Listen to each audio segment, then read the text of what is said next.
Monday morning, and thank you for joining us here for Live Impact News on 13 News Now Plus. My name is Eugene Daniel, joined by producer Naya Campbell and meteorologist Taylor Stephenson. We are here now officially bright and early after the Super Bowl. Didn't stay up too late, huh? Silence. Some of us definitely stayed up to watch that game and that halftime show. I, though, was not one of them. I had to wake up early for the show this morning. But let's get you started talking about this forecast right here in Hampton Roads. We all know it has been cold, cold, cold. But Taylor told me something this morning that made me smile. Taylor, there's a bit of a warm-up on the way. It is. Tomorrow will be the first day that we are projected to hit the 50s since January 22nd. So I'll do a deep dive on that tomorrow. If you watch any of the newscasts tomorrow, I'll be doing a little bit of a further dive into how long it's been and when we hit the 50s plus last time, how warm was it?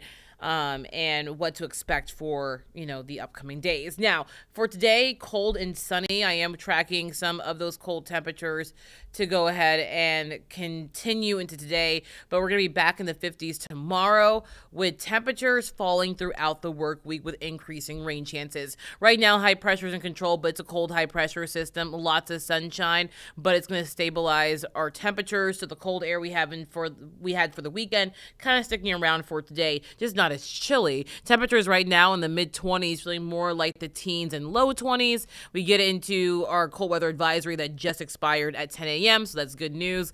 So no more dangerously cold temperatures for some of the area today. But I want to talk a little bit about the high temperatures today, reaching into those lower to middle 30s. And then we get into tomorrow, and I'll show you the futurecast wind chills really quickly. High pressure in control, that front to our south and west, it's going to be a warm front, and that warm front's going to usher in temperatures in the mid 50s for Tuesday. I cannot be more excited, Naya, that we have these higher temperatures coming tomorrow. I texted Taylor over the weekend. You did. She had warned us about the dangerous cold temperatures with the wind, and I listened to her. I believed her, but I still try to do an errand outside, and I had to text her something that I can't repeat here at this moment, but it was so cold, I had to stop everything and go inside. Yeah, so I didn't want to expose you over the weekend, but I was like, a friend texted me and was like, I didn't realize it was going to be this cold. And I was like, no one ever listens to me. I did not say I did not realize it was going to be this cold. Don't do this. You said it was going to be cold, but I know it was going to be this cold. That's what you said. So it's one thing to hear it, it's another thing to feel it. That's all I got to say. Exactly. But I am glad we're going to have a bit of a warm-up tomorrow. Taylor, Yes. We appreciate you so much. Of course. Now, listen, we're going to have to pivot here really quickly Yes. because we were waiting for this to start. Norfolk Public Schools has a new superintendent. You know, they've been searching for a new leader for some months now. And right there is the person who will take over the reins. That is Dr. Jeff Rose. He is officially going to take the seat as the new superintendent of the division. Right now, he is speaking to reporters, sharing a little bit about himself and his vision for the division. So let's see if we can listen in on this press conference again, introducing the new superintendent of Norfolk Public Schools. Intro of kind of who I am, some of my values, some of my how I attempt to lead. I think they need to be aware of what I come with as it relates to some of my style and strategy. But in the meantime, to be quite honest, I want to sit with them and allow opportunity for discourse. So I think we're meeting with these 3 45-minute presentations. I think my stand and deliver will be about 10 minutes. And the rest of the time, we will be circling up like this, and I will be saying, what do you want to talk about? What's important? And that is what I find to be sometimes the best way when it's a reasonable size group like these will be, to be able to truly understand one another. Is not for me to talk at them, but for us to talk with each other.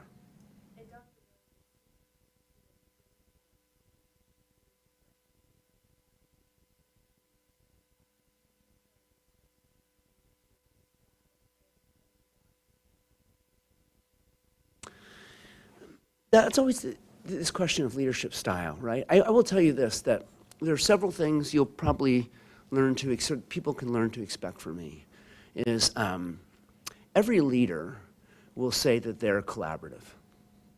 I'm going to say it too. I truly have learned over the years that really good leaders, especially in school systems, don't lead alone. Number one, I have a variety of teams. My first team, our school board, it's critical that we constantly communicate and understand one another. We need to have clarity relative to what our goals and our passions are for this community. And I will sit and serve with a variety of teams, but the way in which I do that is I like to circle up. I like to hear people's perspective, and it's really important to me, even if I am the one that needs to make the decision, I'm not making it blindly.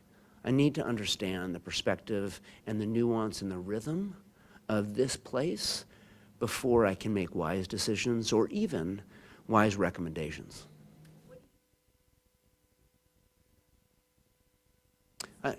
Well, I don't know, but I do know this, that as it relates to student achievement, and one thing that I am drawn to is the opportunity for improvement in our schools.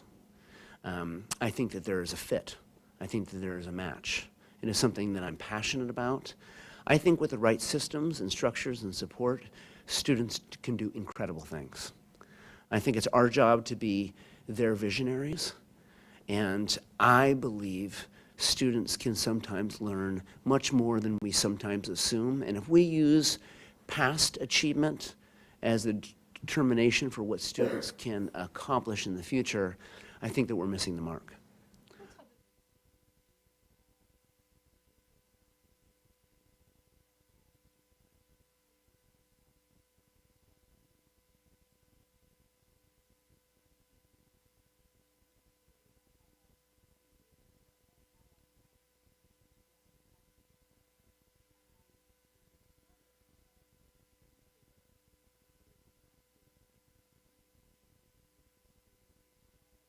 Sure.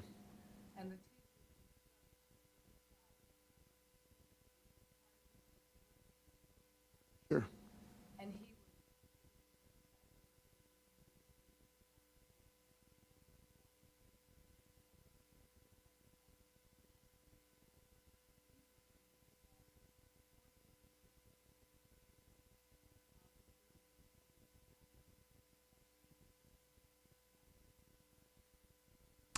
So, I've been an educator for a long time, and so therefore I will say that I have extensive experience as it relates to trying to meet the individual needs of students. It is very complicated. I'll start here. It's really important that we as adults think about the why behind certain behaviors or challenges students are experiencing. It's very easy for us, and we need to, create rules and regulations and so forth. And when there are challenging circumstances, rather than quickly passing judgment on student behaviors or their reactions to things, if we're wise educators, just like we would be as wise parents, we ask the question of why. So I will tell you this, I have 2 children. I love them the same. I treat them differently because they are different. And so our ability as educators, and I heard that this morning in the message that students gave me, one of the most important things we can do is understand our kids and have relationships with them. That no matter what, we can talk about instructional strategies, and we should, about what is scientifically based, what we know is best as it relates to delivering instruction, pedagogy, etc. But I will tell you this, the number one strategy, the cornerstone of this work is relationships with our students and vice versa.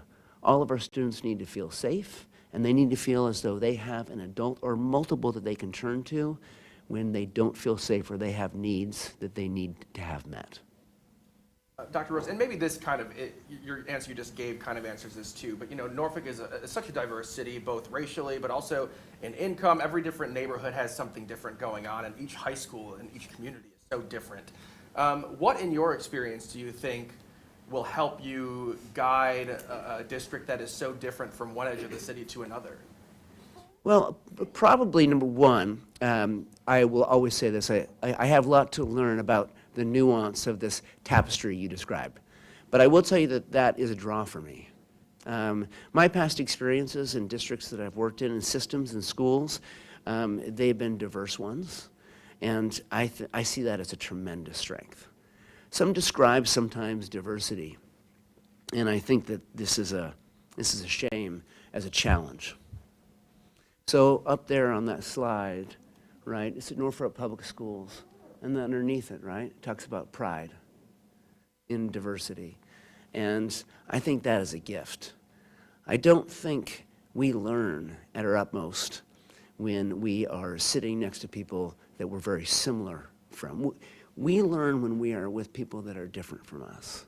And that level of discomfort, as long as we feel safe, is where we learn at our optimum level. So I have a lot to learn as it relates to the different areas of Norfolk and those specific needs. I do believe in systems that support our schools, and I also believe part of that system is to understand that it's our job as a school division to understand the needs school by school so that we can meet them accordingly, just as though we would expect teachers to do the same for their students in their classroom.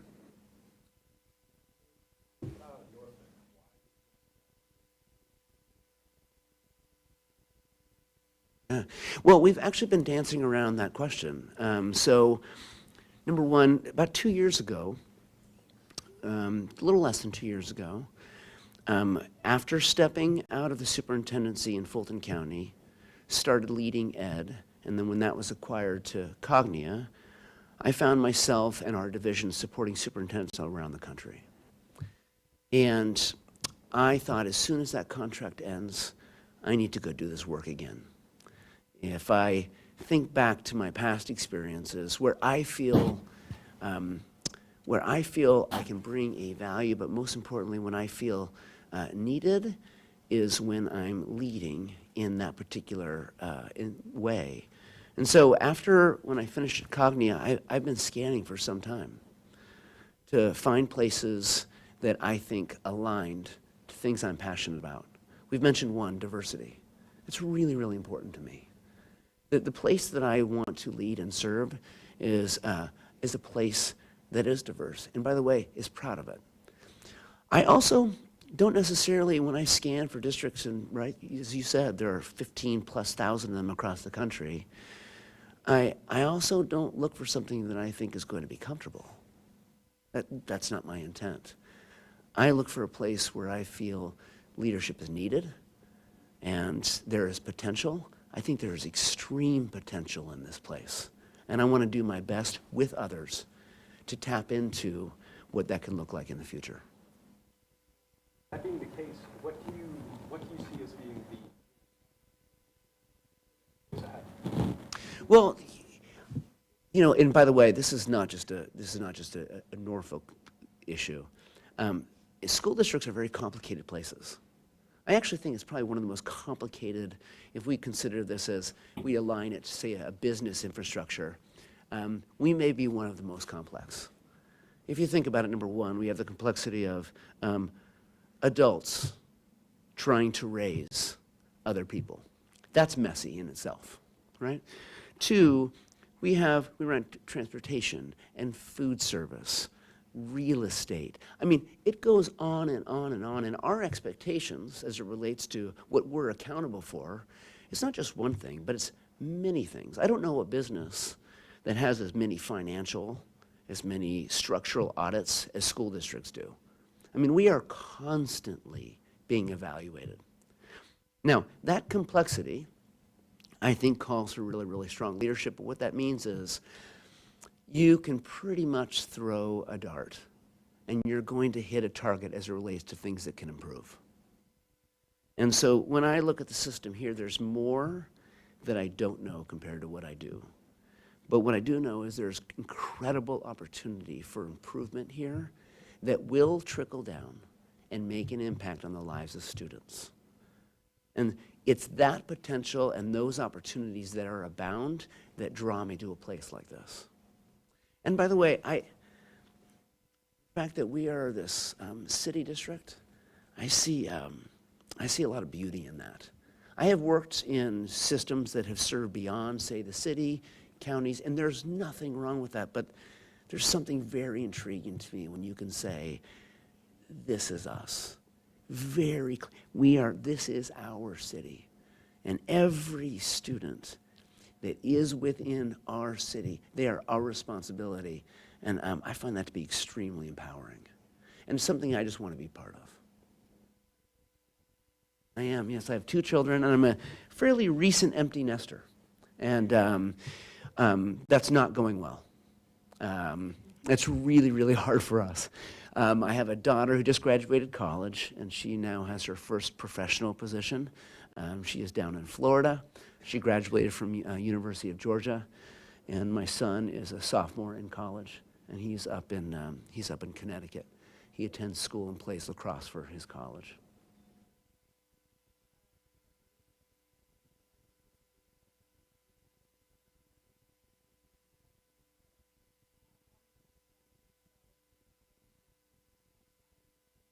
And I'm speaking directly to parents? Okay, I would say this to parents. I was a teacher, I was a principal, and I was married for 9 years before I had my first child. I thought I was prepared. I was not. Being a parent is complicated. It's extremely difficult. And what I would want parents to know as an educator is I'm sensitive to that fact. I don't think a parent should see the job of raising their child as their own. I also want parents to understand that I think they're the experts on their children. We can do everything we can in our power, but we are partners in this work. When it comes to raising and supporting our students so they can be successful when they leave us, that is something we need to come together and do together, as opposed to rely on just one another and point fingers when we're frustrated. We are on the same team, despite how sometimes messy that can be. One of the big challenges that the public school system is facing here is declining enrollment, and as a result, they're consolidating and closing some schools. You probably heard about Sure. that. What's that like for you to kind of jump into such a huge thing happening in the district and kind of this restructuring? I mean, that's got to be pretty complicated for you, but also it's a pivotal moment, like you said, you know, being sensitive to children and parents. It's a hard time because they have to, a lot of them have to move schools and kind of change what the plan was. Yeah. So first off, I want Norfolk to understand we're not alone in this challenge. Right? It is actually our job to pay attention to our city and our community and our schools. But this phenomenon is happening across the country, regardless of demographic, regardless of wealth or poverty in a community, right? Declining enrollment is an element of schools that we didn't face 20 years ago. When you close a school, you impact lives. So number one, we need to be sensitive to that. Number two, we are also stewards of our facilities and our resources, and sometimes there are pragmatic challenges that really push for sometimes very clear answers, as complicated and as painful as they may be. I will say this to a parent or a family, or most importantly, a student that's being affected by redistricting, restructuring of schools. I am aware that's hard. Will not be the first time I've ever gone through this challenge. From a superintendent perspective, I have been in the middle of making changes with boundaries on where students attend schools, closing schools. I do, like all of us, have some battle scars to prove that. It is hard, difficult work, and yet it is something that we have to do. Our job is to be as wise and as sensitive as we can moving forward. That doesn't fear me. Doesn't make me nervous jumping into that. That's what leaders do. We need leaders who are willing to kind of boldly answer some complicated and challenging problems, and I'm willing to do that, and I don't do that alone. The school board has navigated that for the past year. It is a very difficult thing to do. They have been successful, and we have much more success ahead of us.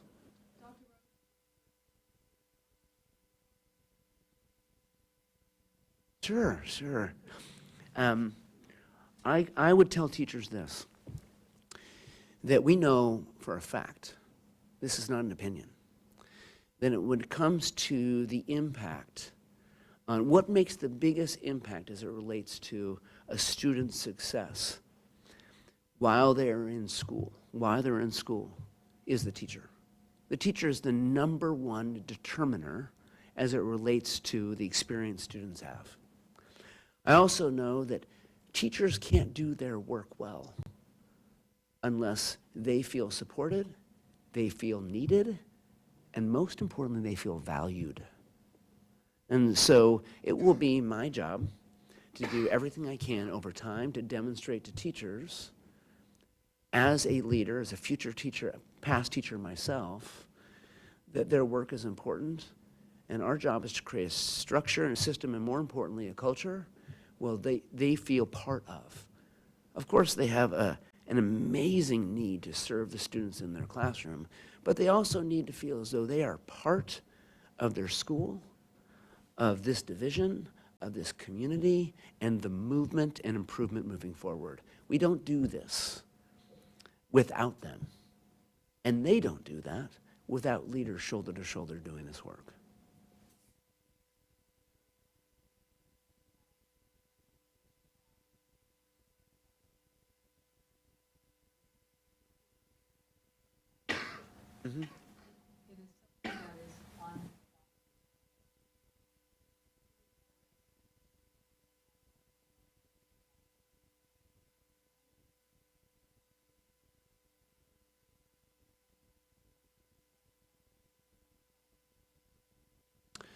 Well, I'm not going to give you the specifics and answer that myself. I will tell you this, because I have a lot more to learn as it relates to the safety and security infrastructure of our schools. So I don't want to pretend as though I know those details. I soon will.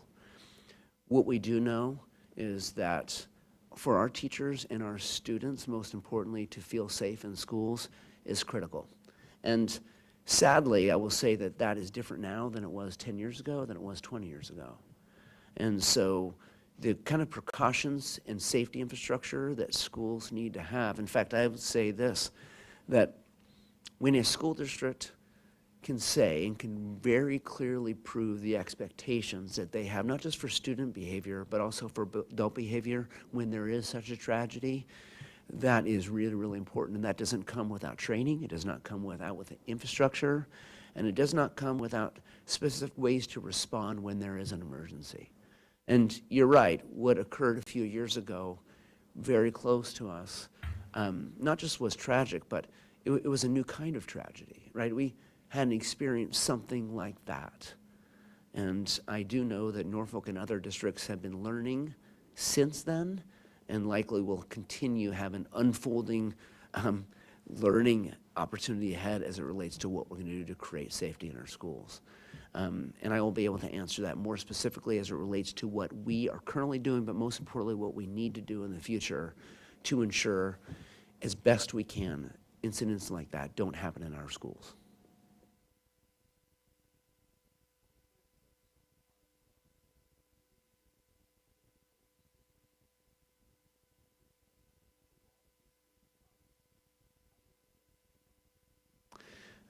I don't really see that as, I don't see my goal as how do I set myself apart.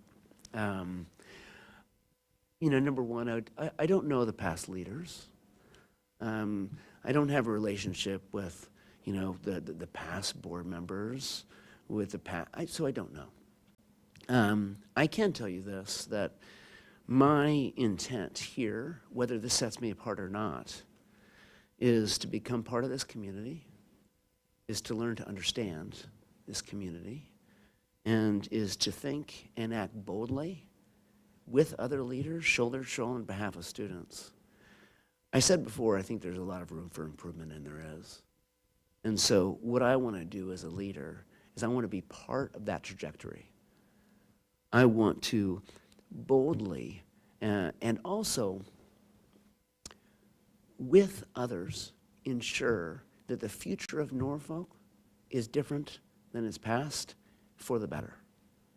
I think students deserve to go to school that they are proud of. I think parents deserve to send their children to schools that they are proud of, and that is our job to create the conditions to make that happen. And I want to be part of that movement. I want to be part of that vision, and I want to help and do everything I can to help lead that.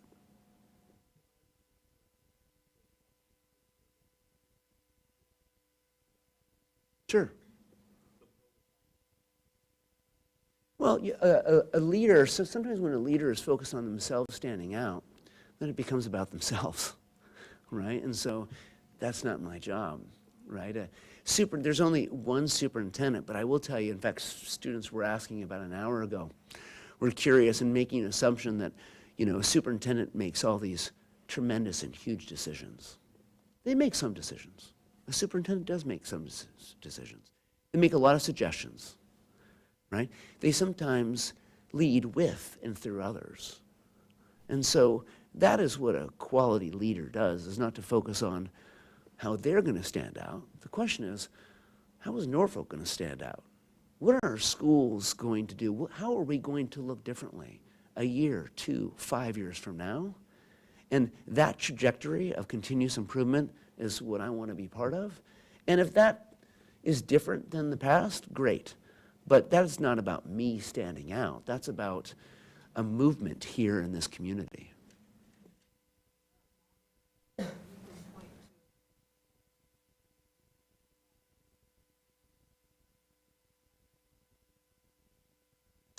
Well, I think number one, I want to be clear that there are lots of models, right, as it relates to supporting schools.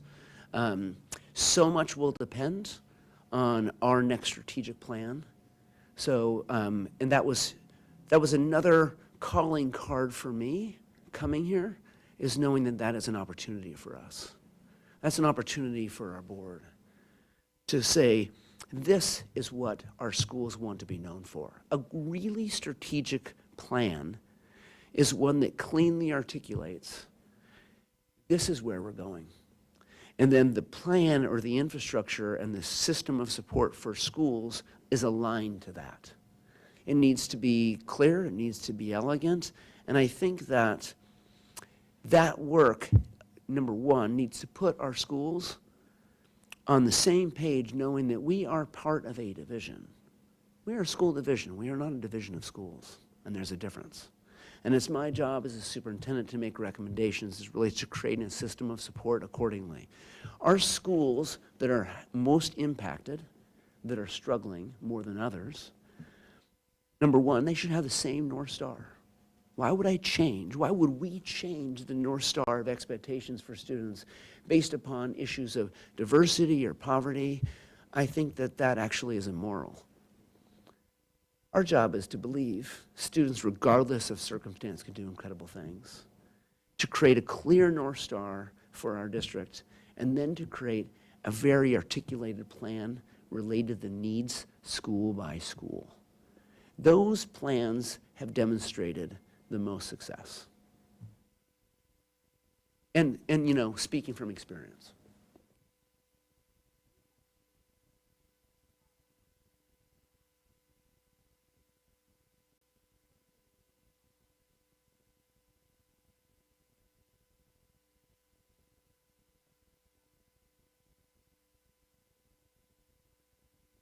Oh my goodness. So many. If you want me to give you an example, I will. So I don't have this student's permission to use their name, okay? I'm going to use the name Justin. That was not the student's name. Justin, there's a particular high school in Fulton County. This high school was on what was the south side of our county. This student, similar to the experience you described with another student, had some significant needs, was a decent, someone would say decent student. Did fine. That student, because of the principal at this school, we had these councils that we created school by school, and we asked for students to also sit on those councils. Justin was selected not because of Justin's grades, but because the principal saw potential in this particular student, albeit an average student. By the time, even just 2 years of knowing this student, I knew him even though I was a superintendent because he was at all of these meetings. In fact, he voluntarily started showing up to school board meetings on both sides of the district. If you know Fulton County, we would have to rotate because it's a very large place. He would find a way to make it up to the north end of the county and show up to school board member meetings. Justin ended up going to Georgetown. He did not make it there because of his grades. He had impressive test scores. Most importantly, he had letters that were written about Justin and the improvement he had made over high school from his principals and his teachers. And there happened to be an advocate who had also attended Georgetown in his community. And I will tell you, Justin, to this day, is doing extremely well and will graduate from Georgetown soon. And he was an average student in high school. It's because he was taught in high school by people that he respected that potentially he would be a good leader one day, which is why he was brought into this leadership team. I'm going to say this too when we have our meetings here in the next coming hours. One of the most important elements of a student's success is whether students think they're going to be successful. It seems simplistic. I think it's our job as adults to help teach and constantly, daily send a message that we believe they can be successful. If they hear it over and over and over, again, from not just one adult, but multiple, it can influence the way they think about themselves, and that's really important for us to do as adults. And it's when I have seen those messages resonate with students, and students pick up on them, it has changed them and how they see themselves as it relates to being part of this academic world.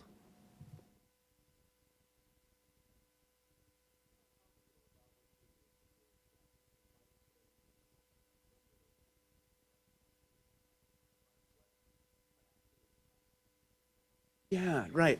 When I left Fulton County, we started what was called Leading. We called it Leading Ed. This is the name of the organization. It started with 25 superintendents, friends of mine that I begged to be part of this group. And the concept was that leading is very isolating work. It just is. And navigating that isolationism is tricky for leaders. What I wanted to do is create a community and an ecosystem where leaders who are not necessarily politically tied to each other could support one another in a very pragmatic way. So we had a variety of protocols, and I'm not going to walk you through those because we'd be here for too long. But the concept of it was iron sharpening iron, leaders helping leaders. That organization grew over time. Superintendents were our main client, but we also spread to supporting teams, say CFOs of school districts, et cetera, and creating community where they could reach out in a very efficient way and get help from people around the country. So while that grew, that was then acquired by Cognia, and we started a new leadership division that did that very thing. It was not tied to accreditation. I'm not an expert in accreditation.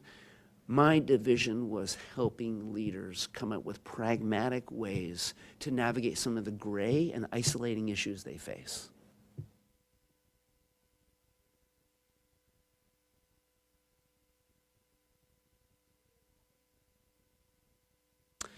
I will say, yes, I was. In fact, I think every student also needs hooks into their experience, whatever that may be. Not all students are driven naturally by Algebra 2 trig, right? Some need other things. Mine was my sport. I won't get into my challenges as a student, but it is the reason I went to college, was because to pursue my sport. I grew up in an athletic environment. My dad's an Olympic coach, and so that was our world, for sure. And I think that, you know, my type A and discipline from an early age was aligned to being an athlete and also being the son of a coach and the son of a teacher. My mom was a teacher. And so, yes, athletics played a very, very important part of my life. So my dad's an Olympic swim coach. I was a swimmer. I was a water polo player. So my scholarship was in water polo. And if you're thinking, what is that? If you're in California, you would know. It's more popular there, but it's a wonderful, wonderful sport. And yeah, I miss it dearly, and I am retired. From California? Yeah, I grew up in California, mostly, I mean, I moved a lot because of my dad, but mostly Southern California, LA and Orange County. What about like the arts? You know what I mean? Obviously athletics is super important. Arts are another option for kids. Sometimes they do both, but that's always a concern with public schools and any school is making sure that arts are funded and that there are opportunities there. How do you feel about that? The same. It's a hook. Our learning in school isn't all academic, right? And nor should it be. And I think there are lots of really important ways that we influence and we support students based upon their passions. And clearly, the arts is one of them. So when I say hook, and I describe athletics for me, because that was for me, but whether it is drama, whether it is chorus, whether it is a particular club, students need to understand that there are many opportunities for them to be engaged, as well as inspired. I will be quite honest with you. One reason that I got a decent GPA was to be able to play. I wanted to continue in something I was passionate about. And by the way, I'm not alone in that. Many of our students feel the same way, and it's our job to provide ample opportunities for them to be engaged and be inspired. And then, by the way, if you think about the arts is a discipline that as students truly engage in. It teaches them not just about the arts, but it helps them be successful post-graduating, not just high school, but college. Let's remind ourselves, our job as educators is not to help kids become good in school. Our job as educators is to help them navigate this very complex world when they leave school. And I believe opportunities such as the arts and a variety of other things we provide are part of that.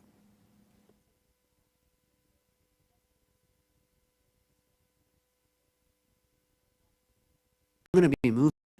Yeah, I mean, so I've been here as much as I can. I leave tomorrow and packing, working with movers, and moving. And so that'll come very quickly, right? This is about a week and a half, right? So moving parts. I can't wait to be here and to be able to purely focus on just this. And so I'm chomping that to bits.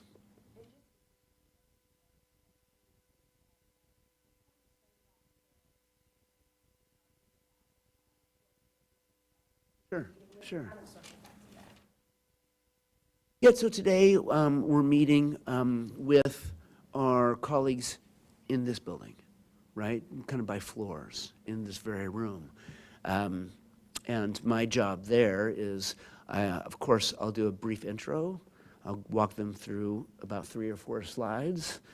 Over our 45-minute sessions, I want to talk about 10, and then I want to sit down, circle up, and have some discourse. I'm curious about questions, about comments. I'm interested about learning from them, and hopefully vice versa. So we'll do that throughout the day. And then later I have also some meetings with board members. I've been meeting with them individually and in small groups. And truly, that's relationship-based. I need to understand, what makes them tick so I can adequately support them and vice versa.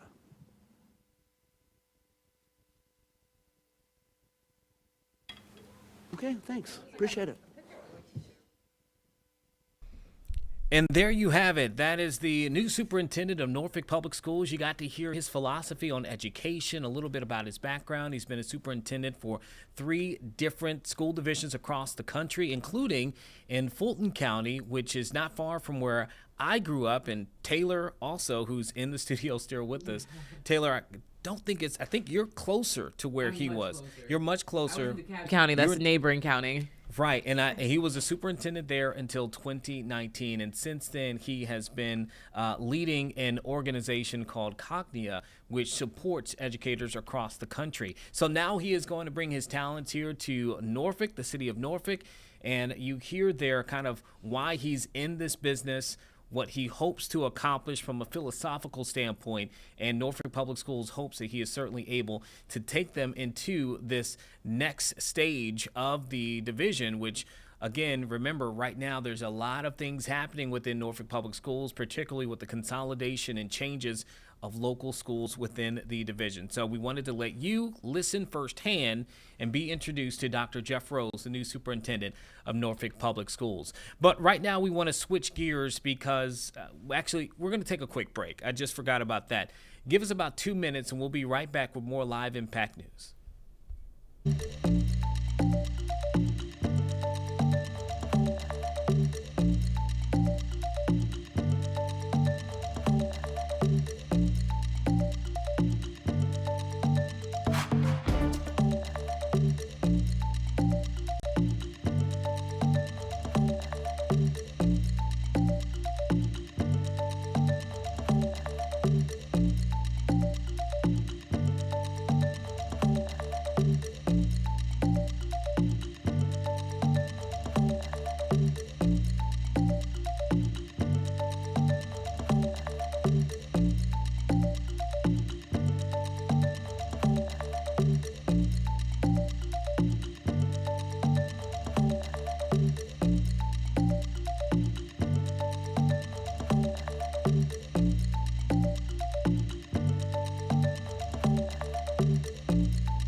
All right, thank you for sticking with us for 13 News Now Live Impact News. Right now want to turn to breaking news that is taking place at an Air Force base here in Hampton Roads. We have Layla Cox, who is on the scene. Joint Base Langley Eustis posted on the social media about an hour ago about an incident outside of their gates this morning. Okay, we brought Layla in now. Layla, what's going on? What have you heard so far? What's the scene looking like there at Langley Air Force Base? Yeah, good morning, Eugene. We made our way down here to the Langley Air Force Base because of that social media post we saw with an incident this morning that prompted the LaSalle Gate and the Visitor Center to be closed temporarily. So we made our way down here, and there's no scene currently at the moment, but Langley Air Force Base emergency personnel confirmed that the incident this morning was connected to a self-contained fire with a vehicle fire for a car that was right outside of the LaSalle Gate. Now the cause of the fire is currently still under investigation, but we know that incident earlier prompted the LaSalle Gate to be closed for some time. But if you can turn over here, I can show you that the LaSalle Gate is open currently. We've seen some drivers, making their way through normal traffic procedures right now. We were able to make our way into the LaSalle Visitor Center parking lot right now. And the visitor center is currently open. I actually see some folks walking in right now, but we just know out of extra precaution with Langley Air Force Base emergency personnel, they say any, possibility of an incident or threat to our personnel here, they're going to do as much as possible to self-contain and keep everyone safe. So if you're making your way down to the Langley Air Force Base entering the LaSalle Gate, coast is in the clear currently right now. You can make your way in with normal proceedings, but we're still trying to confirm exactly what caused that vehicle fire as well. As you can see right now, people are, making their way in, whether that be to the visitor center gate or actually into the base at this time. But just, that's what we're seeing so far right now outside of the Langley Air Force Base. We'll be sure to update you guys with any further information we get from Langley Air Force Base emergency personnel, especially confirming maybe the cause of that self-contained vehicle fire earlier this morning, Eugene. Okay, Layla, we appreciate you. I know you guys are on the scene. You'll try to get more information, but wanted to definitely take our viewers out there since we got that incident report just about a few minutes after 9 this morning. So we appreciate you, Layla. We'll check back in with you later. Okay. All right, so we appreciate Layla for hustling out there and getting there for us. As you can notice, she is well clothed out there at the moment. We've been talking about this cold temperatures, and meteorologist Taylor Steffens was great enough to stick around with us here to kind of complete the forecast that we started when we had her at the top of this stream. And Taylor, you were telling us, yes, it's cold. We've been cold now for weeks, but there's finally going to be a bit of a break tomorrow. And my question beyond that is that break going to continue on, or is it going to be just temporary? So that break will be temporary for now, but it's not going to be gone forever. I've been looking at the long-range models, and even though we have a dip down in temperatures later on this week, we're going to see rising temperatures by early next week. Now, right now, through the noon hour, it's going to feel more like the teens and 20s. So I know Layla's cold out there at Langley, up there on the peninsula. It feels like temperatures during the afternoon today around the freezing temperature line. We have high pressure and control. You can see where that blue H is over Norfolk. I also want to point out this front here over portions of Alabama and Georgia. That's bringing some showers there to central Georgia and central Alabama. This is actually going to move up in our direction as a warm front, and what that will do is bring in some warmer temperatures. So here's a look at tomorrow. Tomorrow we're starting off in the upper 20s and lower 30s. By the afternoon, highs will be in the mid 50s. This is the first time we'll hit the mid 50s since January the 22nd, where we hit 60 degrees that day. That's too long. It is too long. It's like, 2.5 weeks since then? So, and our normal high temperature is 52 degrees now. So we've been below normal every single day since January 23rd. Now, as we look ahead to the temperature trend, like I said, don't really get your hopes down, even though we do have some of those temperatures falling through the end of the work week and into the weekend. Look at next week. By Wednesday of next week, we may be closer to 60 degrees. So it will feel much nicer next week as highs kind of moderate back towards normal. Here's a look at your 5 to 7 day forecast, and temperatures will rise again about 20 degrees between this afternoon and tomorrow afternoon. By Wednesday, we're back in the lower 50s near normal. We may have an isolated shower on Wednesday, and then maybe the potential for maybe a little bit of a small wintry mix on Friday. But it looks like most of those rain chances will hold off until the weekend. Now, Valentine's Day, from the model trends I'm seeing, trending a little bit drier compared to Sunday. Now, we are about 6 to 7 days away from those days. The forecast will be a little bit more easy to fine-tune by the time we get closer to the weekend. But for my people who are going to celebrate their loved ones for Valentine's Day, you should have a fairly good, at least first half of the day. But temperatures will be in the mid 40s on Valentine's Day with highs back in the lower 50s by Sunday. All right, fellas, you listen there. That's your key. If you haven't made a plan, that's the reminder to do so. Now, Eugene, before I go, I want you to talk about what you said about next Valentine's Day. Next Valentine's Day. Yes, indeed. This is a PSA to everybody out there. Next Valentine's Day is also the Super Bowl. So, fellas, plan accordingly. Ladies, we finally got one for us. Yes, indeed. Listen, y'all better expect Valentine's Day, everything else on Saturday. Sunday, we watching the game. Why can't you do both? Why don't we do a nice date night? Date night for the Super Bowl Yes. and Yes. Valentine's Day? Yes. Okay, so what if she doesn't like football or the sports ball?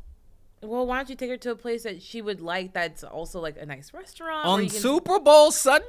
Yes, take her to... No, listen, on Super Bowl Sunday, listen, I got all the love for you, baby. But you're going to be having some wings.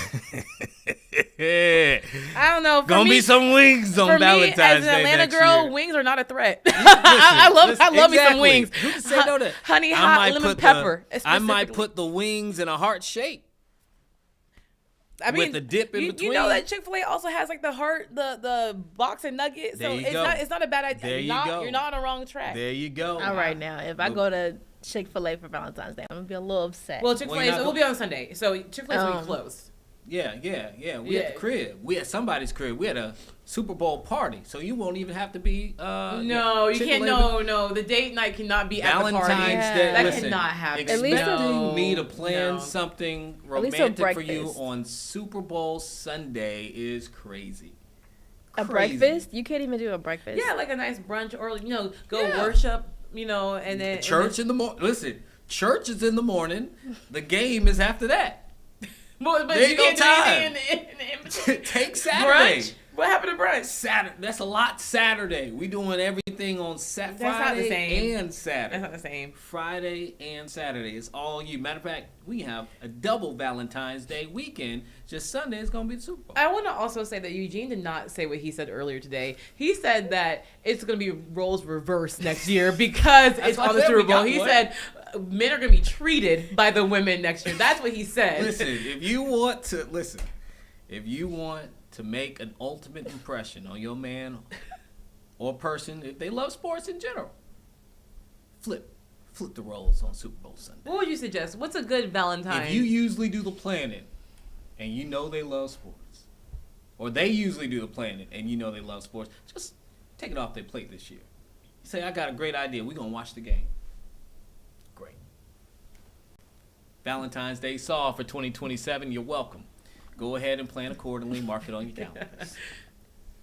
And don't let it be my Look at- team. look at me. What? Don't let it be my team. If the Falcons are in the Super Bowl That's not happening. on Valentine's That's not Day, happening. you That's not sure happening. enough, I'm sorry. I'm just giving my apologies off the bat right now. Whoever it is that I'm with on Valentine's Day, and if I'm by myself, it's great.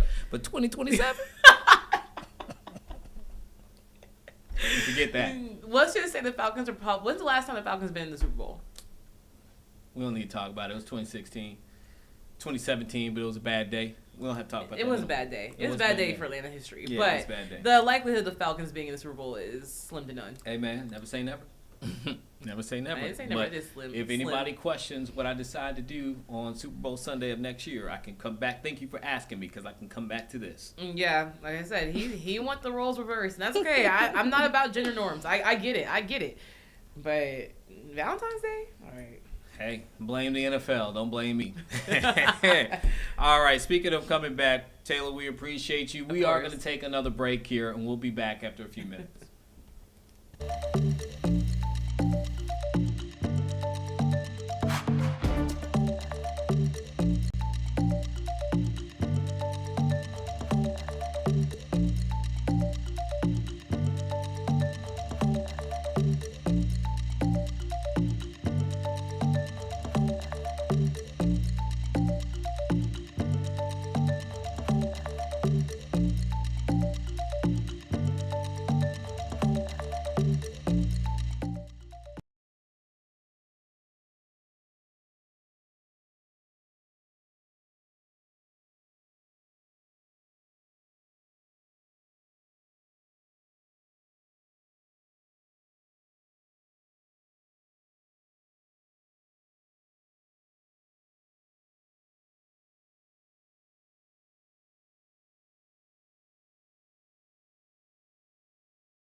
All right, thank you for sticking with us here for Live Impact News on 13 News Now Plus. By the way, if you are watching us live on YouTube, we appreciate your viewership, but don't forget you can always download the 13 News Now Plus streaming app. You can get that on Roku, Amazon Fire, and Apple TV. You'll be able to live stream this broadcast, but so much more as well, including exclusive content that we provide for our streaming app and those who are subscribed to it. So don't forget, you can download 13 News Now Plus. Well, right now I want to get to this in Washington, D.C. This morning, Ghislaine Maxwell appeared virtually before leaders in a House Oversight Committee and took questions. Now, Maxwell is a convicted accomplice of the late sex offender Jeffrey Epstein, and it was expected that she would exercise her Fifth Amendment rights. Well, with more into that, we caught the moments right after members of the House Oversight Committee walked out of that deposition. We'll first start with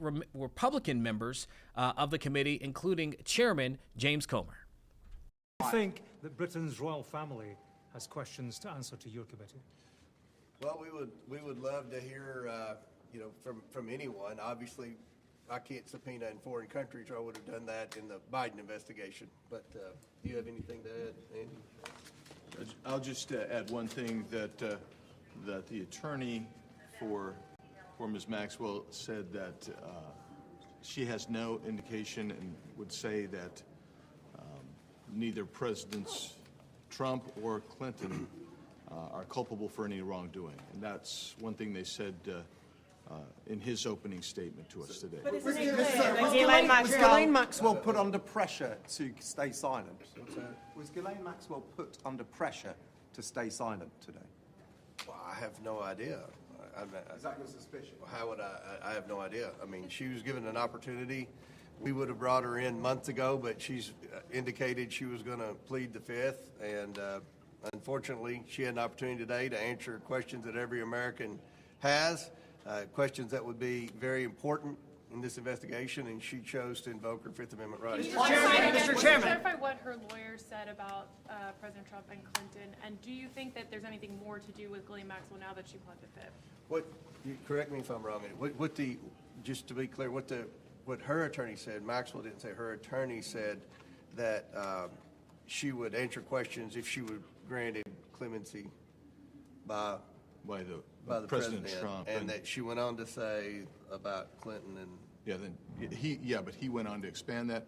The other thing is he pointed out a number of times that she has a habeas corpus petition pending for a new trial and release, and that's why she is not going to answer questions. Mr. Chairman. I know that those conversations are ongoing. They would like them to be public. Is your understanding still that we're looking at those same February dates and they're going to be private? Yeah, that's what they agreed to, and they will be public, just like this will be public hopefully very soon. We've released every transcript and every video and audio of every deposition we've done since I've been chairman of the committee. On subpoenas, Mr. Chairman, does the committee have any plans to subpoena Commerce Secretary Howard Lutnick, given the revelations about his relationship? We're going to try to get these 5 nailed down.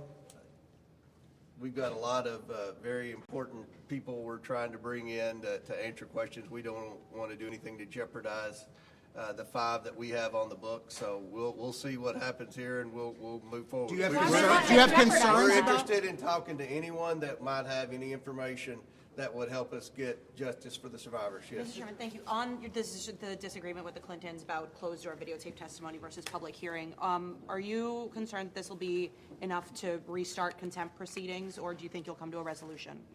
I mean, they said they agreed to a standard deposition. That's what a standard deposition is. Every time I've come out here for a press gaggle with you all, we've had a standard deposition. So this is how depositions work, and it will be made public. So they want a public deposition. This is what they're going to get. Mr. Chairman, can I ask you about Ilhan Omar for a moment? Can I ask you a question Mr. Chairman, your investigation of Chad. Thank you. Your investigation about Ilhan Omar. Why are you targeting her when there is Ilhan Omar? Your committee investigation with Ilhan Omar, when there is a process in the House, if people have questions about their conduct, this would go through the Ethics Committee. Why is this under the jurisdiction? And I've spoken, I'm glad you asked that question. I've spoken with the Ethics Committee. The Ethics Committee has jurisdiction over members of Congress. The 2 businesses in question are owned by Ms. Omar's husband. So the Ethics Committee does not have jurisdiction over a spouse, only a member. So that's why we just asked, we would have questions. I don't think anyone would. But it would pertain to her overall finances, because that is listed on her financial disclosure report, even though that's her spouse. We've run this by the Ethics Committee, and we think this is the appropriate route, so. And we'll do one more question, yes. Question on Maxwell. Just going back to the Clinton deposition, sorry for space.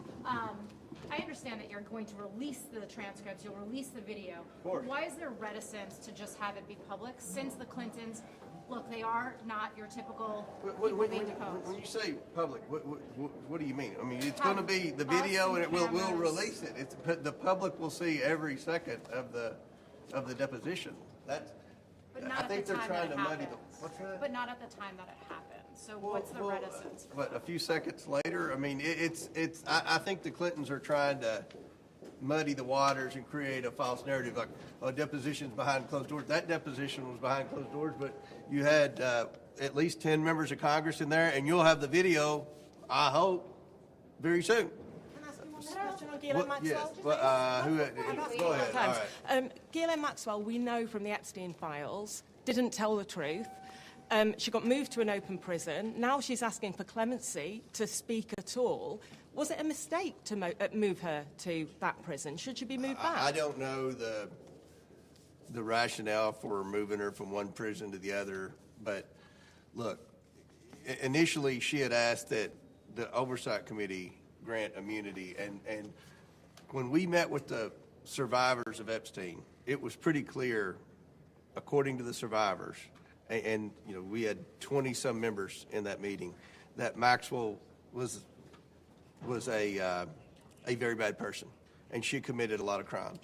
And it was the intent, in my opinion, when we left that meeting in a bipartisan manner, that we would not grant immunity. Now, what she said today, she's asked for clemency from the president. So I personally, for the reasons you just stated, don't think she should be granted any type of immunity or clemency.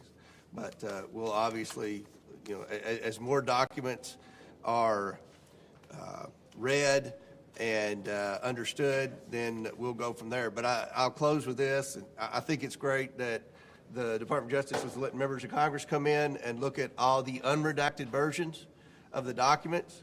Attorney General Bondi is doing what she was supposed to do via our subpoena first on the House Oversight Committee, as well as the Epstein Transparency Act.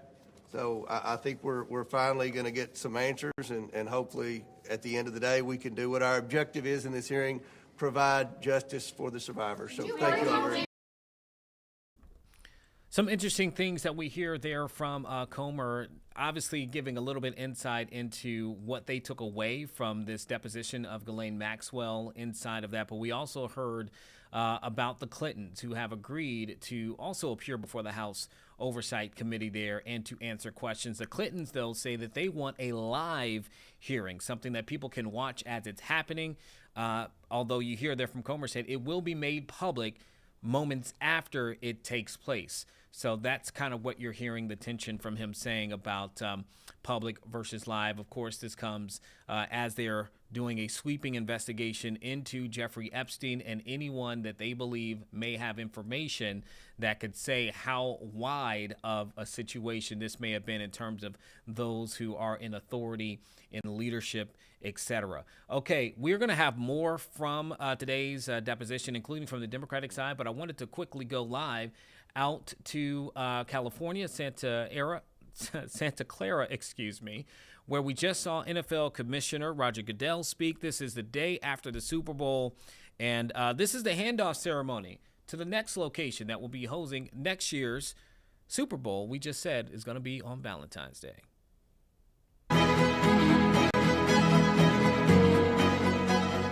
The world is watching. They're watching to see how we celebrate sport, how we bring our communities together, how we showcase what makes this place different. Go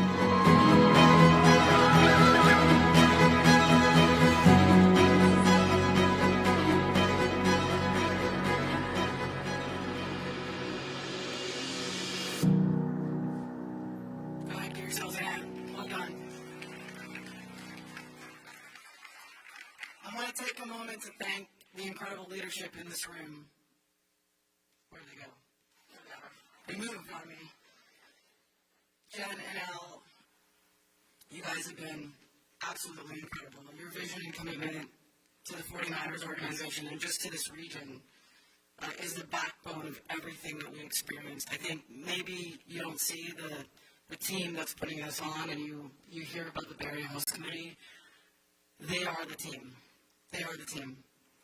To Commissioner Goodell and all of our partners at the NFL, I mean, sorry for bothering you every single hour of every single day, but thank you for trusting us to do something that's never been done before.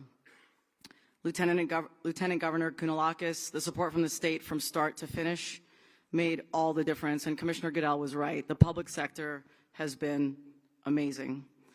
To every mayor in this room and the cities you represent, and Mayor Lurie, of course, who's not here today, from San Francisco to San Jose to Oakland to Santa Clara, thank you. This region came together in a way I've never seen before. 9 counties, multiple cities, one dream. And you made that real. From community impact events in East Palo Alto to opening night in San Jose, to the Super Bowl experience in San Francisco, to the official watch party in Oakland, to the big game in Santa Clara. The entire Bay Area welcomed the world to Super Bowl week. Over the last few years, we dreamed, we brainstormed, we pushed back against doubt, we imagined what it might look like to host a Super Bowl across an entire region, not confined to one stadium, but alive in 9 counties, in our communities, in our neighborhoods. And then came last week. Here's what I'll tell you. You never really expect everything that you envision to actually become real. You hope, you prepare, you believe, but until that moment happens, until you see it unfold in front of you, you don't know. In the end, everything that we dreamed about became a reality. I read a comment just a couple days ago from a member of the media that was covering one of our events, and it went something like, some places host a Super Bowl. The Bay Area hosts culture. The innovation, the inclusion, and the impact, as we saw yesterday, when we allow ourselves to come together, the results are powerful. Fans from around the corner and around the globe experience something they have never experienced before. And now we get to pass this torch to our neighbors from Los Angeles. They're friends and their colleagues that we know very well. Folks who are going to take what we've shown is possible and make it their own. LA, we're rooting for you. We're right here. You've done it before and you've taught us a lot, but we're right here to support you along your journey. We are so proud to hand this off to you, and we will tell you it is worth every single moment of effort to get there. Once again, thank you. Thank you to the NFL, to the 49ers. Thank you to every mayor, every partner, every community group, every fan who believed. Thank you for helping us show the world what we're made of. It is my honor and pleasure, with a lot of gratefulness, to welcome 49ers owner Jed York.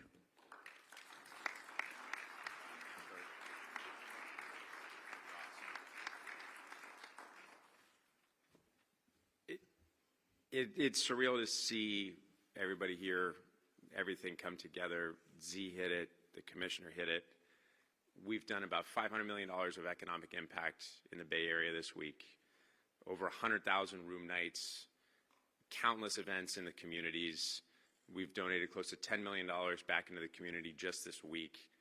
And that's the part of the lasting impact. I think everybody had a wonderful time in the Bay Area. But what really matters is the lasting impact that you create, the hope that you create, and making sure that people know that an event like this means something. It makes a difference, and that's what matters. I want to thank Mayor Lee, Mayor Mahan, the City of Santa Clara, Mayor Lurie. I know he's not here today, a very dear friend. You guys have all done so much to make the NFL feel welcome And we hope that we provided something for your community and something that lifted our community in a time that we all need it. I really want to thank all the police officers, all the volunteers, everybody that played a part in this. Just a wonderful, wonderful week in the Bay Area, and it doesn't come together without teamwork. We have to have teamwork. We have to have people come together, and I hope that this is a great example for our community, for our country, for our world, of what coming together means and what you can accomplish when you come together and you have this type of teamwork. So I thank you all very, very much. If we can't host a Super Bowl next year, we might as well keep it on the best coast. Kathy Schlossman's been a friend for a long, long time. I know she and the Rams and everybody are going to do a phenomenal job. And you know, the season starts today, and the Niners are ready to get after it, and hopefully we'll be there. Thank you very much, everybody.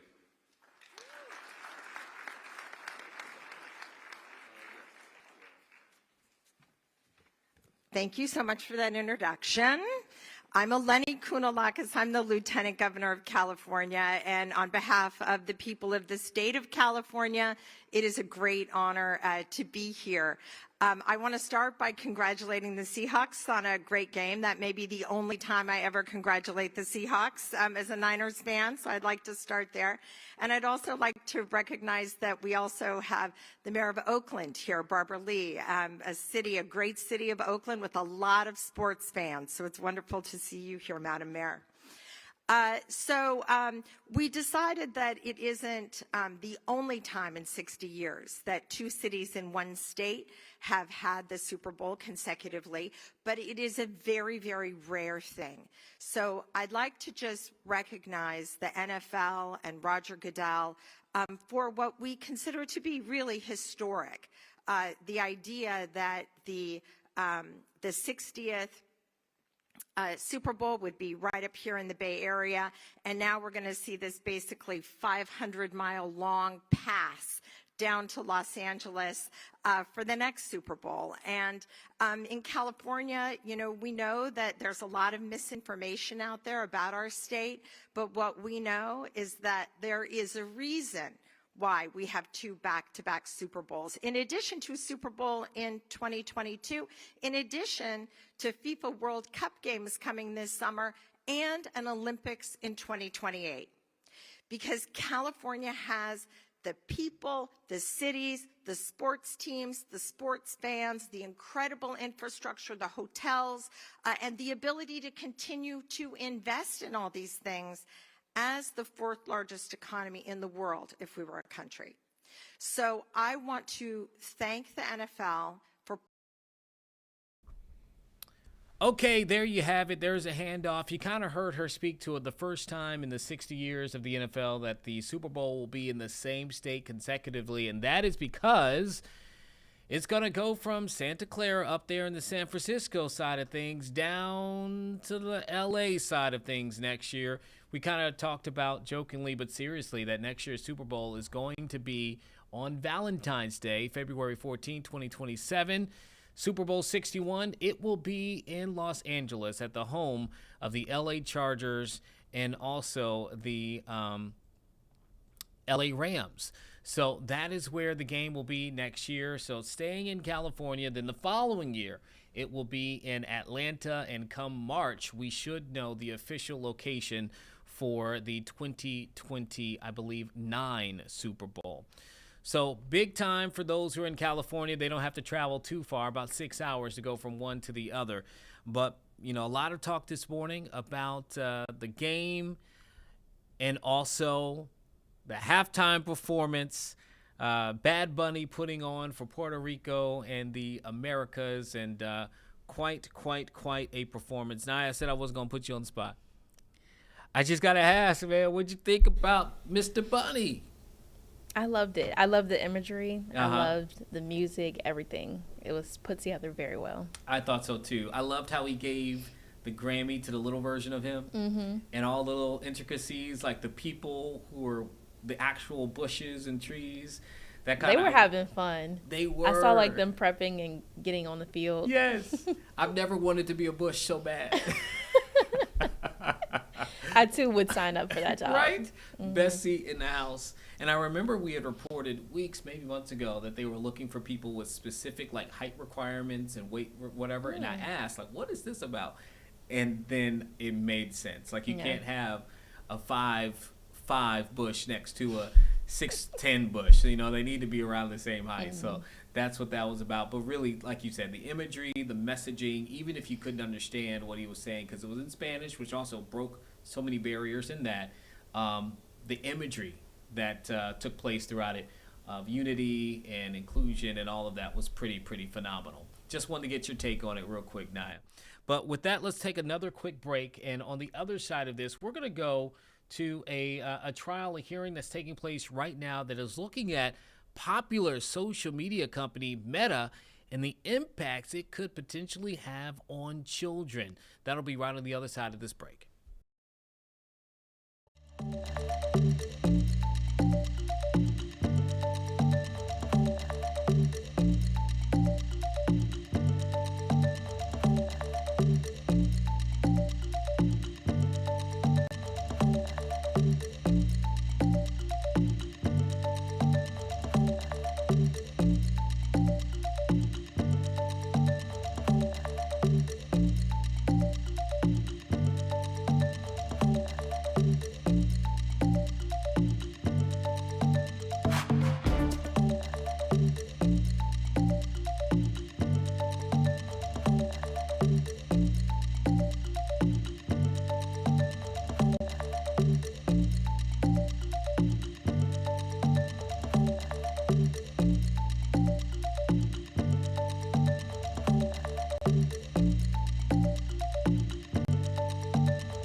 Okay, thank you for staying with us here on our stream. Now, I told you right on the other side of that break that we were going to go out to Santa Fe, New Mexico, because there is a trial that is focused on social media giant Meta, questioning whether or not the dangers of child sexual exploitation on social media and the company misrepresented safety on its platforms. That started today with opening statements taking place. It looks like they have either stopped or they are taking a recess at the moment. So we can't go to that right now, but we'll make sure to continue to stick with that, though. It's the first standalone trial from state prosecutors in a stream of lawsuits against major social media companies, which include Meta, over harm to children. And it's certainly one that's going to be very, very, very well followed when it comes to the general public wanting to know more about it. So we'll stick with it, but for right now, it looks like that has wrapped up in the moment. But we told you earlier that Ghislaine Maxwell had a deposition today in front of House Oversight Committee members in Washington, D.C. She joined virtually, and House lawmakers were able to ask questions to question her in relations to the Jeffrey Epstein case. We showed you the response from Republicans just about 30 minutes ago. Now let's show you the Democratic side of that, the Democratic committees, including from Virginia Congressman Tuas Subramaniam and Jasmine Crockett, who's from Texas, and the former from here in Virginia. So listen to what they have to say moments after that disposition. crimes, engaged in those crimes. She was the enforcer who threatened the victims and the survivors of those crimes. And today we looked into the eyes of that monster in the deposition. What we did not get were any substantive answers to the questions that were asked that would advance our investigation, to help us learn who were the other men involved in these crimes, to help us learn who were the others who knew about these crimes, to help us learn what exactly was said between Todd Blanche and Ghislaine Maxwell that led her to be transferred to a minimum security prison. What we did get was another episode in her long-running campaign for clemency from President Trump. And President Trump could end that today. He could rule out clemency for Ghislaine Maxwell, the monster. He could rule out a pardon for Ghislaine Maxwell, the monster. The question for all of us today is, why hasn't he done that, and why won't he do that? Is there a conspiracy of silence? I'm going to turn it over to my colleague from the Commonwealth of Virginia, Suhas Subramanian. Thank you. Just to reiterate, Ghislaine Maxwell should have no hope of ever getting out of prison. But today, she, through her lawyer, explicitly stated that she wants to be out of prison through a clemency that this president would grant. And she is campaigning over and over again to get that pardon from President Trump. And this president has not ruled it out. And so that is why she's continuing to not cooperate with our investigation. The reality is she is a monster. She should be behind bars. She should stay there. She should answer our questions, but she is not willing to do so because she is looking for that pardon and looking to absolve any people related to this administration. So we will continue to call for this president to completely rule out a pardon for Ghislaine Maxwell. I'm going to hand it over now to the representative from Texas, Ms. Crockett. Thank you so much. Listen, as an attorney, I was wondering exactly where all we were going with her planning to invoke the Fifth Amendment. You know, Fifth Amendment is about self-incrimination. We all know that she has been finally convicted. She has exhausted all of her appeals.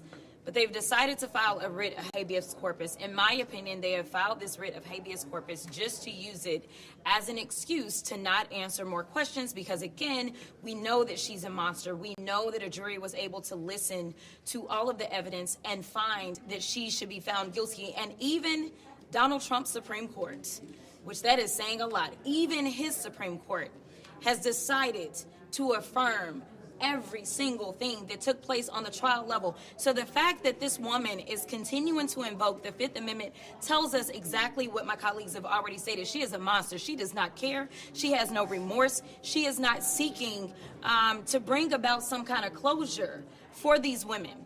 She doesn't care. And frankly, it seems like this administration overall does not care. All they care about is protecting the powerful and protecting pedophiles. They will do anything to distract from that, including deciding to put up in the middle of Black History Month the most racist thing that we've ever seen come out of a White House. But I am here to tell you that House Democrats, specifically on the Oversight Committee and the Judiciary Committee, as we do have Pam Bondi coming before us here in a minute, we will not be deterred. We will not be distracted. We know who it is that needs to be held accountable, and we will go in and we will make sure that we continue to dig. This will not stop us because his co-conspirator decided that she was going to try to play games with us this morning. I got news for you, Ms. Maxwell. We're not done. We're going to continue to go. And it is my hope that this court resolves this sham of a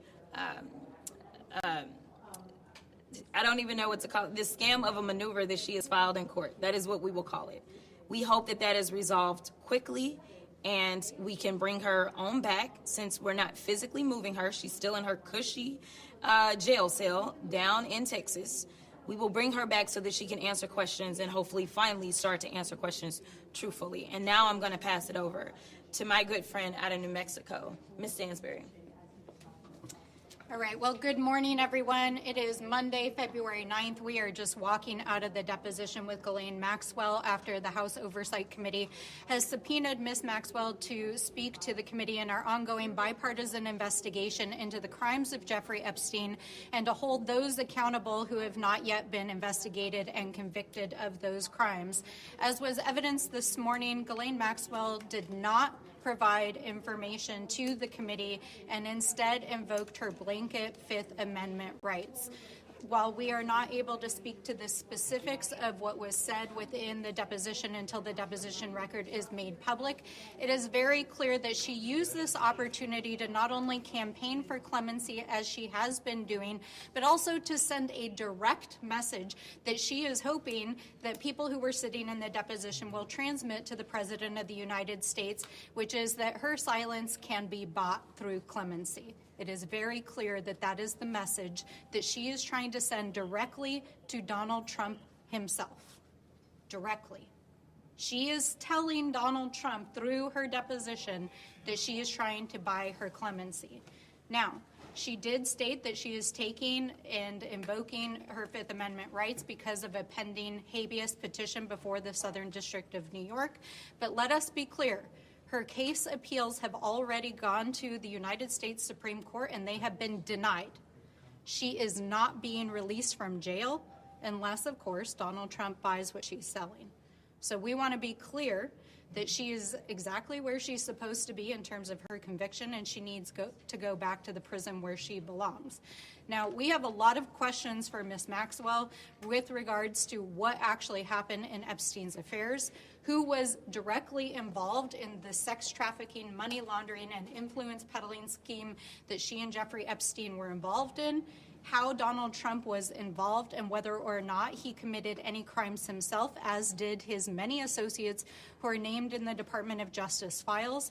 Let us be clear that Donald Trump is not only named thousands of times in the latest release from the Department of Justice, he is named over 38,000 times in the files that were released 2 weeks ago alone. And we know that that only represents half of the files that the Department of Justice has in its possession, including files that were used for direct investigations of perpetrators, people who committed crimes, people who were co-conspirators in those crimes, and individuals who knew of those crimes. We know that there are multiple administration officials, including Howard Lutnick, Elon Musk, who served as the appointee for the DOJ efforts in the White House. We know that the Secretary of Navy. We know that Steve Bannon. We know that there are more than 36 associates, family members, and individuals directly associated with Donald Trump named in those files. Now, there are now at least 9 or 10 other countries across the world that have opened investigations or forced their leaders to step down because of their mere association with Jeffrey Epstein. And the United States government is engaged in an active cover-up of the largest sex trafficking scandal and influence peddling scandal in the history of the United States, and Donald Trump is right at the center of it. And the person who is living to provide the evidence, who knows what is going on, is trying to invoke the Fifth to buy her clemency. So let's be clear on what we saw here today. This was an effort to essentially try to secure her pardon by keeping her mouth shut. And we will not allow this silence to stand. It was announced late last week that the Department of Justice would allow members of Congress to view the unredacted files of the files that have been released, and many of us will head to the Department of Justice today to look at the memos and internal documents of Department of Justice that were removed from the website, to understand why names of survivors were unmasked and why and who the Department of Justice is shielding as they have redacted files that include perpetrators and co-conspirators. And with that, we will stand for questions. Can you talk about if there was a conversation around Howard Lutnick, for example? I know Comer said he didn't want to disrupt the other 5 depositions that they have scheduled, but I don't know how even just trying to speak to Comer would disrupt the other 5. So I wonder if you could help us understand. With regards to this deposition or? With regards to any future deposition with Howard Lutnick or some of the others that you described. The committee is keeping an ongoing list of individuals we would like to subpoena. It's really important for folks to understand that in order for us to subpoena anybody, the majority has to consent.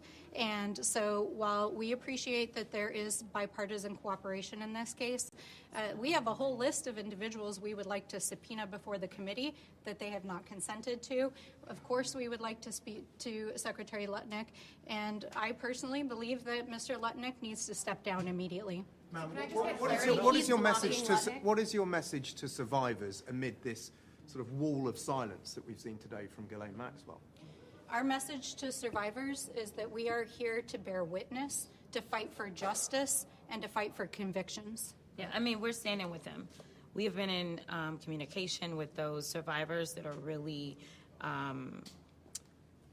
there are a certain number of survivors that are really more involved than others, and they are standing for their fellow other survivors. They're out front. We are standing with them, and we are telling them that we're not going to back down, which is why we're very clear about the fact that, yes, this took place today, and basically Ghislaine was like, I'm not going to participate, but we're not going to stop. You know, there were those that thought we would stop when we were able to get the discharge petition done. There were those that thought we were going to stop when it didn't seem like we had the votes once we finally got that done. I mean, the House Speaker shut the House down so that we would not go there, right? And now that they have violated the law, because this is actually in law, we are not stopping. So I want people to understand that House Democrats, we are going to be on their asses. Like, that's just the reality. And what is your message to President Trump in that case? Same thing. We're going to be on his ass. I mean, you know, it is so, I don't really know where we are in this country. Why are we even having this conversation? The United States is falling apart right now, partially because he's going out and randomly allowing for the killings of people in the middle of the street. But the other part of it is that we have a 34-count convicted felon, and there are people that are still shielding him from any type of accountability as it relates to a child sex trafficking ring. It is time to take the blinders off. Like, I don't understand why we are pretending like any of it is normal. And I think that that is the level of frustration that so many people are bringing, whether you're a Democrat, Republican, or independent, specifically to the Epstein file situation. Because right now we know that they were willing to try to throw the Clintons in prison for not showing up, yet they won't even allow us to bring other people into committee who we know are mentioned in these files and mentioned so much more. When we went through the hearing as it relates to the Clintons, I said, listen, we know that Donald Trump's name is mentioned more. Bring him in too. Like, I'm not saying that this should be partisan. This should be whoever. I want to be clear about that. This, for the Democrats, this isn't partisanship. This is about right versus wrong. What do you think? I just want to say, with respect to the survivors, I spoke with a survivor this morning. Many of them are on Capitol Hill today at the Judiciary Committee hearing. And what I said to her is, what we need is for members of Congress, Democrats and Republicans, to show just a tiny bit of the courage that the survivors have shown. If we can find it, if our Republican colleagues can find just a little bit of courage, when the survivors have demonstrated incredible courage throughout this ordeal, we can make progress and get the transparency they're asking for. Can I just ask, the Epstein files could possibly bring down a British Prime Minister. Why do you think that is happening there, but it's hardly politically hurting an American president? Well, I think it's important to note that right now the Congress is controlled by Donald Trump's allies. And our Speaker of this House preferred to keep the House of Representatives shut for more than 40 days so that we could not advance the Epstein Files Transparency Act. He is being actively shielded by members of his own party, whereas in other countries, including the UK, members of parliament are demanding accountability. And that is why our plea is to the American people. We need to hold these people accountable. And my message to Donald Trump is, we're coming for you. We are not moving on. I'd like to ask you just a couple of things. First of all, about the demeanour of Ghislaine Maxwell. What did she say? How did she look? Can I also ask, we've heard from your committee before that you want to hear from the former Prince Andrew and from Peter Mandelson. Do you think there are questions for the broader British royal family, King Charles. Yeah, Ghislaine Maxwell was once again unrepentant. She was very robotic. And she was not at all remorseful about pleading the Fifth today. I think, again, this is all strategy for her to try to get a pardon from President Trump, and she has never shown any remorse for the victims in this entire case. And the royal family. So as it relates to that part, I think that we want to speak to anyone who has information. Now, again, being an attorney, it's been quite frustrating that the Department of Justice has continued to hold files against the law and against the subpoenas, right? But what you would normally do is you would start with the evidence. So it's a matter of us taking a look at the evidence and trying to see who it is that is involved in this very tangled web. I think that we should speak to anybody, even if that means that we go that high. Now, do I have any evidence to suggest that there's anything there at this moment? Not necessarily, but I do want to see everything, and I will be clear about this. When we had our large roundtable where we talked to so many survivors, they did say that this has impacted high levels of government across the world, not just in England. They talked about multiple other countries. And so for us, we want to follow this because for all I know, we know that Epstein is gone, but does it mean that the ring is gone? Because of the sophistication in the way that this was set up, we need to make sure that we're not only fortifying our democracy here, but we need to make sure that there's not some cabal that is operating currently and still engaging in this type of behavior. And I think that is why it's so important that these survivors have come forward in this moment, because we don't know that it's not continuing to go on right now. We just know that Epstein is gone. We know that Maxwell is gone. But it wasn't just the two of them. And I think that that is why it is important that we review those files. And anyone that we feel like is involved, based on the files, based on the evidence, we feel like they need to come forward and speak to us. So we're going to take... Those are comments coming from the Democratic side of that House Oversight Committee. That was just Jasmine Crockett out of Texas who was speaking. Again, this is moments after Ghislaine Maxwell appeared virtually for a deposition before House lawmakers in that committee. All of this connected to the Jeffrey Epstein case. Now, you heard Crockett there at the end speaking about, listen, we don't know how much of this ring is out there. Timing of this, over the weekend, the Associated Press put out this report saying that while investigators collected ample proof that Epstein sexually abused underage girls, they found little evidence that he led a sex trafficking ring serving powerful men. That is according to an Associated Press review of internal Justice Department records. Okay, interesting that that is what is coming out this weekend. But when it comes to Maxwell, remember, she is currently serving a 20-year sentence in a Texas prison for being an accomplice of Epstein. But the question right now is, will she be seeking a pardon from the president? That is what Democrats were responding to. And then also Republican leaders within the committee were asked, and we aired that about 30 minutes ago, saying that all of the lawmakers in the room, when asked about could she potentially get a pardon, is that a thought that could happen, Representative Comer said, I think we all in the room understand and felt the same way that this is a bad person. That doesn't necessarily answer the question there, but again, that will be up to the president whether or not that takes place. So just wanted to let you see that for yourself. Again, that deposition happening this morning. Maxwell pled the Fifth and did not answer questions in it. That is why you hear those like Crockett and others saying that she doesn't want to say anything incriminating to herself because they believe that she believes that she may still have a shot at getting a pardon. Their words. So we're going to take a quick break here. We'll be back in a few minutes. When we come back, we'll have more Live Impact News.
Okay, thank you for sticking with us here on Live Impact News on 13 News Now Plus. Earlier in the stream, we told you that we wanted to send you to Santa Fe, New Mexico, where a trial against Meta, the social media giant, on the dangers of child sexual exploitation on social media is underway. It has resumed. We didn't know if it had taken a break or had gone done for the day, but they are back in session here. So let's take a listen to what is going on in this trial. Again, this is a trial against Meta on dangers of child sexual exploitation in social media. That you may not use your computer, telephone, smartphone, or any other electronic device to email, text, comment on, or research any issue that may arise during these proceedings. You may not use any internet resources, including internet dictionaries, Google, Safari, Yahoo, Wikipedia, or any other search engine to research any issue, the parties, witnesses, or attorneys. This prohibition includes the use of artificial intelligence, AI, such as ChatGPT, blogs, and social networking sites, such as Facebook, Instagram, LinkedIn, X, which was formerly Twitter, YouTube, Snapchat, and any of the others. Again, you may rely only on the evidence presented in the trial in this case. Last, there are at least two sides to every lawsuit.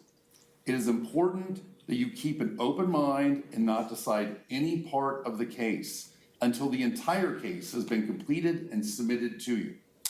Your special responsibility as jurors demands that throughout this trial, you exercise your judgment impartially and without regard to any sympathy, prejudice, or any actual or implicit bias of which you are or may become aware. These restrictions apply at all times during the trial, recesses, deliberations, and when you are away from the courthouse, 24 hours a day, 7 days a week, until you return a verdict in open court and are discharged by me. As jurors, you are charged with considering the evidence impartially and without bias. Throughout the trial, you and your fellow jurors must strive to be impartial and unbiased in considering the evidence and in reaching a verdict. This is not an easy task because as humans, we all have biases. Biases may be based on assumptions or feelings we have about people of a particular type, class, or background. They can affect what we think about other people, how we view information we receive from them, how we remember that information, and how we develop opinions and make decisions. We may not always be aware that these biases exist, which is why we call them implicit or unconscious biases. For this reason, as you participate in this trial, I encourage you to consider these guidelines. 1, avoid forming a fixed view of a party, a witness, or the evidence based on your initial impressions without carefully examining the basis for that view.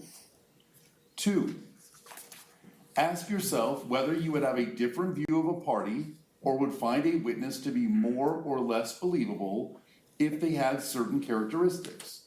For example, if they were richer or poorer, more or less educated, did not have a particular disability, or were of a different race, nationality, gender, gender identity, sexual orientation, or religion. 3, take the time you need to reflect carefully and consciously about the evidence and keep those considerations in mind. 4, focus on individual facts. Do not jump to conclusions that may be influenced by unintended stereotypes or associations. Next, you are allowed, but not required, to take notes during the trial. Note paper will be provided for this purpose. Notes should not take the place of your independent memory of the evidence. When taking notes, please remember the importance of paying close attention to the trial. Listening to and watching witnesses during their testimony will help you to assess their appearance, behavior, memory, and whatever else bears on their believability. At each recess, you may leave your notes on your chair or take them with you to the jury room. At the end of the day, the bailiff will store your notes and return them to you when the trial resumes. At no time will anyone read your notes. At the end of the case, the notes will be collected and destroyed. Next. Ordinarily, the attorneys will develop all pertinent evidence. It is the exception rather than the rule that an individual juror will have a question that remains unanswered after all of the evidence is presented. However, if you feel an important question has not been asked or answered, write it down on a piece of your notepaper and give it to the bailiff before the witness leaves the stand. I will decide whether or when your question will be asked. Rules of evidence or other considerations apply to questions you submit and may prevent the question from being asked. If the question is not asked, please do not give it any further consideration, and please do not hold it against either side that you did not get an answer.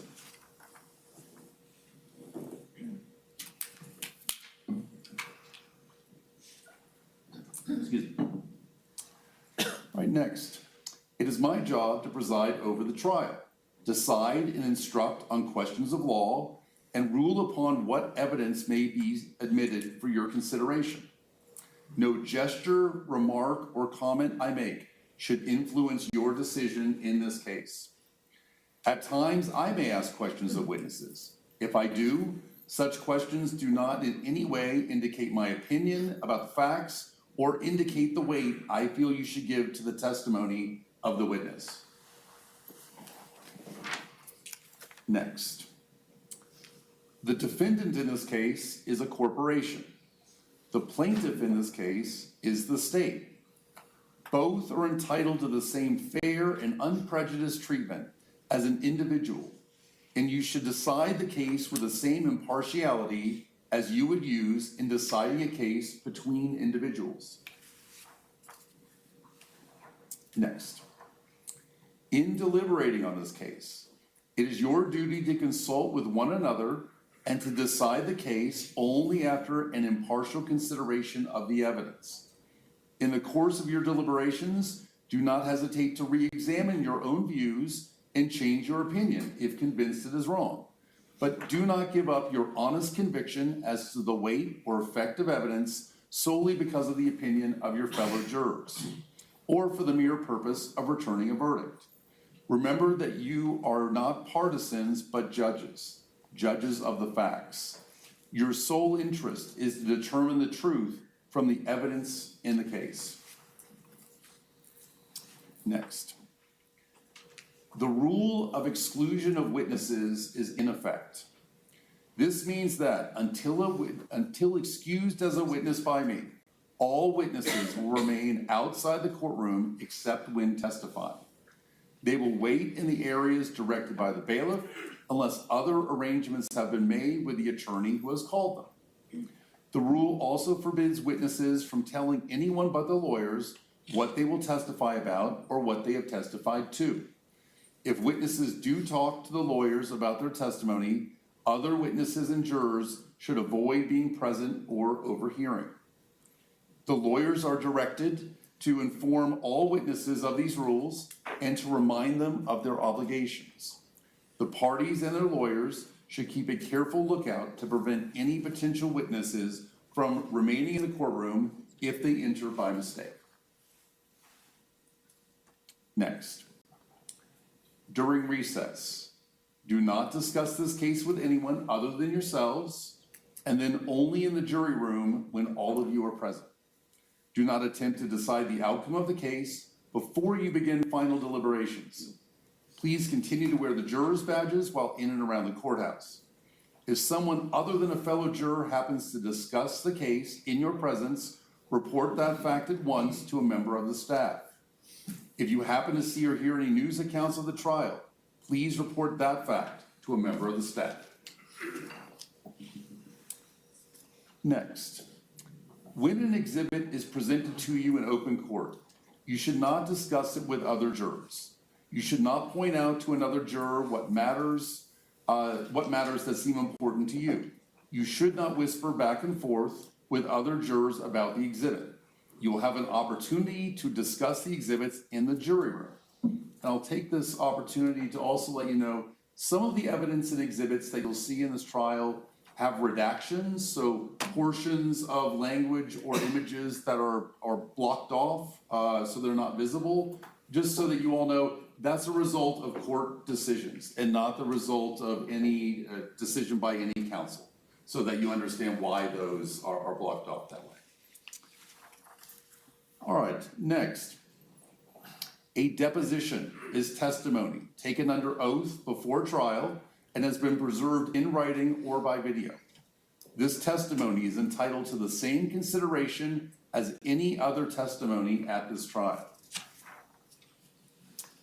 Next, interrogatories are written questions asked by one party to another before trial and answered under oath. The questions and answers may be read at trial as evidence.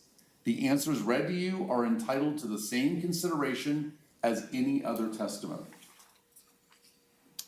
Next, a request for admission is a written statement of fact, opinion of fact, or the application of law to fact asked by one party to another party using pretrial requests. You are to consider any such statement as conclusively established for the purposes of this trial. Next. Okay, there you have it. Now, it seems as though the judge right now is reading out instructions for the jury and those who are within the courtroom. As you have heard us say before, this is a pretty, interesting case coming out of Santa Fe, New Mexico, in which it's a trial against Meta, where they're looking to see if on the social media giant, if they utilized all resources and did what they needed to do to make sure children could be safe in the use of social media. It is certainly going to be a case that will be watched for a while. We saw it coming up and thought that we would go ahead and look into it. Opening statements are expected today, but right now, again, it appears that they're still going through the rules of that. So in the coming days, we hope to kind of bring you more from that trial, which should certainly set a precedent moving forward. But for right now, it is 11:58. That's all the time that we have on Live Impact News. Thank you so much for sticking with us today, whether you're watching us live on YouTube or on our streaming app, 13 News Now Plus. If you haven't downloaded, go ahead and do so. It is free on Roku, Amazon Fire, and on Apple TV. Next up is 13 News Now at noon, and then there will be another Live Impact News stream from 1 until 3. That will be with Connor Reel. On behalf of myself, Eugene Daniel, and producer Naya Campbell, thank you so much for joining us. We'll be back here tomorrow at 10 a.m.